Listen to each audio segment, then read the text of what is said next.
और क्वेश्चन बनता है वो है लीगल रिमेडी। हम तीन चीज़ें पढ़ रहे हैं, टॉर्ट को कंक्लूड होने के लिए तीन चीज़ों का होना जरूरी है। वो पहली चीज़ है रॉन्गफुल एक्ट, वो हम पढ़ चुके हैं, which is not supported by law.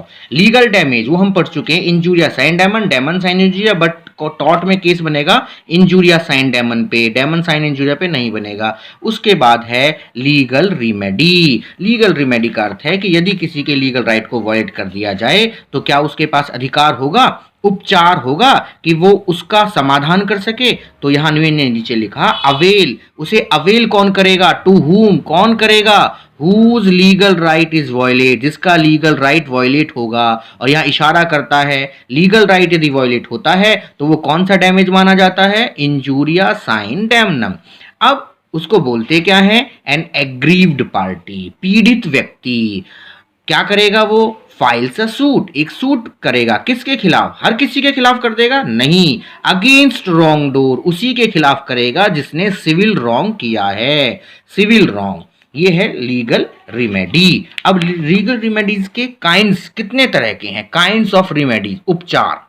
My dear students, दो तरह की लीगल रिमेडीज होती है। The first is judicial, the second is extra judicial. Judicial का अर्थ हमें यहां से जज, एक शब्द आता है जज, जुडिशियल का अर्थ है कोर्ट। मैंने नीचे लिखा प्रोवाइडेड बाय द कोर्ट। दो तरह की रिमेडीज है, जुडिशियल, एक्स्ट्रा जुडिशियल। इसका अर्थ है प्रोवाइडेड बाय द कोर्ट, वो रिमेडी जो हमें कोर्ट प्रोवाइड करती है। कोर्ट तीन तरह की रिमेडी हमें दे सकती है। The first is damage, the second is injunction, the third is specific restitution of the property. Damage court order कर सकती है कि जो नुकसान हुआ है डैमेज दे दीजिए। डैमेज के कुछ प्रकार है, आपको याद करने हैं, एक्सप्लेन नहीं करने हैं आपको। Contemptuous, nominal, substantial, exemplary. तो पहला ऑर्डर कर सकता है कोर्ट कि आपको डैमेज देना है जिसका नुकसान हुआ है। दूसरा है इंजंक्शन, स्टे लगा देना, रोक देना। Prohibition, mandatory, perpetual, temporary.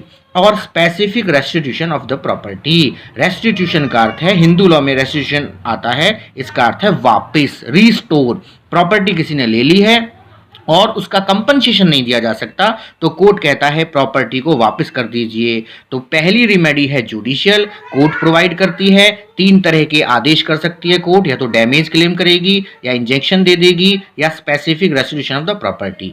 Next था एक्स्ट्रा जुडिशियल। इसका अर्थ था, मैंने छोटा सा एग्जांपल दिया था क्लासरूम में, कि यदि रात के 2 बजे मुझे पता चले मेरे घर में चोरी हो रही है, मैंने आंखें खोली, मुझे चोर दिखाई भी दिया, बट मैं सो गया। क्यों? क्योंकि मुझे तो सर ने बताया है हम ड्यू कोर्स ऑफ लॉ चलेंगे, मैं सुबह जाके एफआईआर कराऊंगा चोर के खिलाफ। बट माय डियर स्टूडेंट्स, वो जुडिशियल में नहीं आएगा। एक्स्ट्रा जुडिशियल, मुझे उसी समय खड़े होकर शोर मचाना पड़ेगा, चोर को पकड़ना पड़ेगा। इसका अर्थ मैंने लिखा एग्रीव्ड पार्टी, जो पीड़ित पार्टी है, कैन टेक लॉ, लॉ ले सकती है, इन हिज ऑन हैंड, अपने हाथ में। जहां टाइम ही ना हो कोर्ट जाने के लिए, उसको extra judicial, extra judicial out of the court, court के बाहर ही सेटलमेंट होना।